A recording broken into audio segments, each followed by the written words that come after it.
Thank you for all the wisdom and honesty you guys bring to the world. The way you explain parenting and relationships in general is such a breath of fresh air and aligns with how well I feel as a teacher to a fantastic group of students and as a mum to two incredible teenagers. Your episode on morality has really hit a tender spot in me, and my question is a personal one. You see, I had my kids young, and there were no podcasts or knowledge about this parenting stuff. To say I struggled when my kids were little is an understatement. Even though I had training in child development, understanding my own attachment style and triggers did not happen until I think it may be too late. I am worried that I have messed up and my action and lack of understanding of this has impacted my son in the way he behaves now as a 16-year-old. Didn't help that when he was little, the relationship I had with their dad was extremely volatile. This relationship ended when my son was 10 in a blaze of domestic violence and dramas that took over 2 years to resolve. My son saw and heard too much. I was not present enough for him. He reacted by making poor choices at school, with his friends group, and generally getting into trouble, stealing, bullying people online and getting into rages at home. Instead of dealing with these things calmly and compassionately, I was angry a lot and I shut down so many conversations that I should have had. Fast forward 4 years, we're in a much more settled environment. I've done a lot of learning about my own attachment style and how I need to respond to my kids when they're struggling. Every day, I try to get some connection with my son, and I'm constantly attempting to repair all the hurt from the past. My son doesn't display the same extreme behaviours as he did when he was 12, but his behaviour still worries me and I am unsure how to help him get unstuck. It seems to me that he's extremely avoidant as he completely shuts down if something happens that brings on any feelings. He just doesn't want to talk about things and spends most of his time on his phone watching videos. He also displays very little empathy or any awareness of how of other people's feelings. Some examples that indicate this. Last week, when I dropped a heavy saucepan on my foot while he was in the kitchen, he just watched me hop around trying to clean up the mess whilst crying because I was in pain. He recently went out with a girl and it ended badly because she told him some personal information and he told all of his friends about it. When he was confronted about it and shown screenshots of his messages to his friends, his sister knows the girl in the questions, he denied it, said she had faked the messages. He refused to discuss how the girl might be feeling. He regularly lies to us about things that have or have not happened and seems confused when we explain that telling the truth is important to build trust. At school, he often gets his phone confiscated and can't seem to understand why this rule is in place despite me trying to explain it on multiple occasions. If he gets caught with his phone again this year, he will be suspended. He gets confrontational when we try to explain the purpose of rules and consequences in general. It is very difficult to get him to do anything around the home. My real issue is that he won't talk about this with me or anyone else. I suggest to get him to communicate anything about I struggle to get him to communicate anything about his life. He says that he does not see a problem when we try to gently broach things that have happened. I am always aware that I need to try and see the function of his behaviour. So I ask him what is going on for him to try and not seem like I'm accusing him all the time.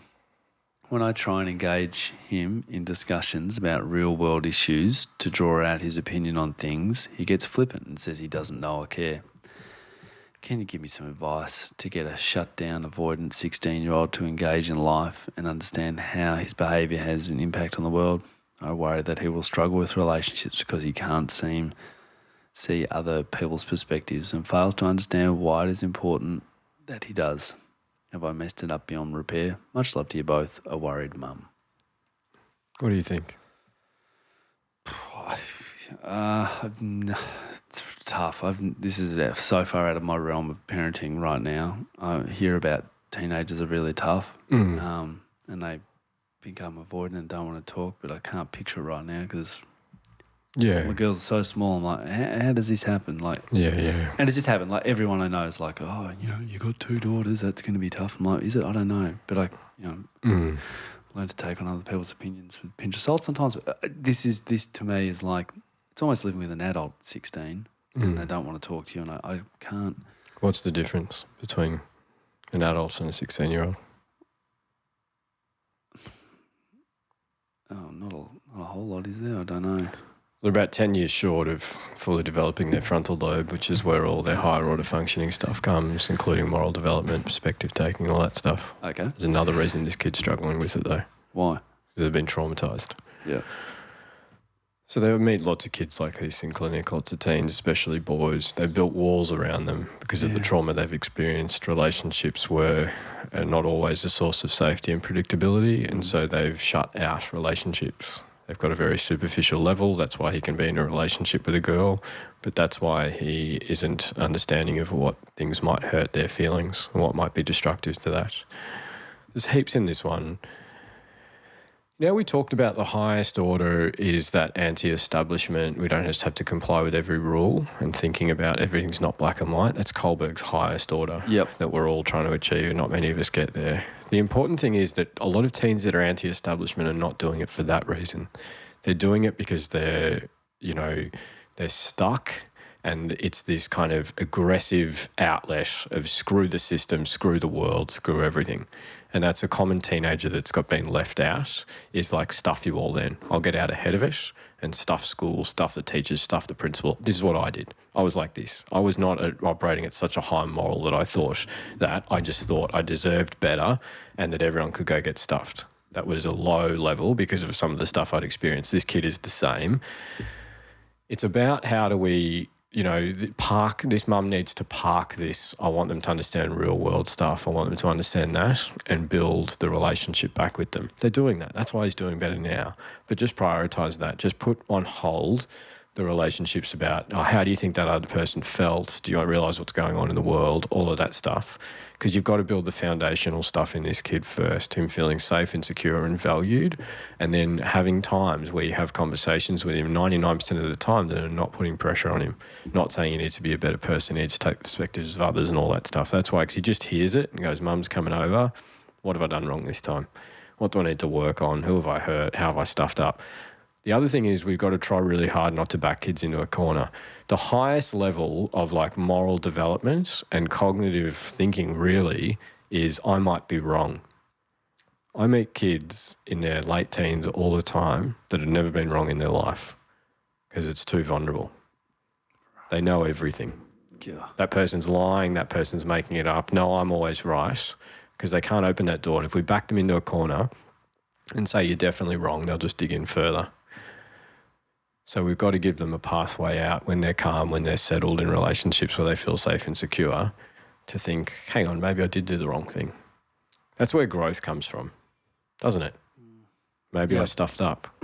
If I butt heads with you, Annalise, whatever, if I just dig in and go, she's wrong, Nick's wrong, I'm not going to get any better at anything. If I go, hang on a second, maybe what I said was misinterpreted, I wasn't thinking about their feelings, whatever. But like we've talked about before, I have to address my own feelings first. Yeah. I'm frustrated, I'm exhausted, I feel like I'm not being heard, I feel like I'm doing everything at the house, whatever. And then I can get to the point where I'll be like, actually, no, Annalise is doing most of it, and she must be frustrated with me. So it's a really important bit. This podcast is brought to you by Guiding Growing Minds, a social enterprise that aims to give all children the best opportunity to reach their potential and succeed in living rich and meaningful lives.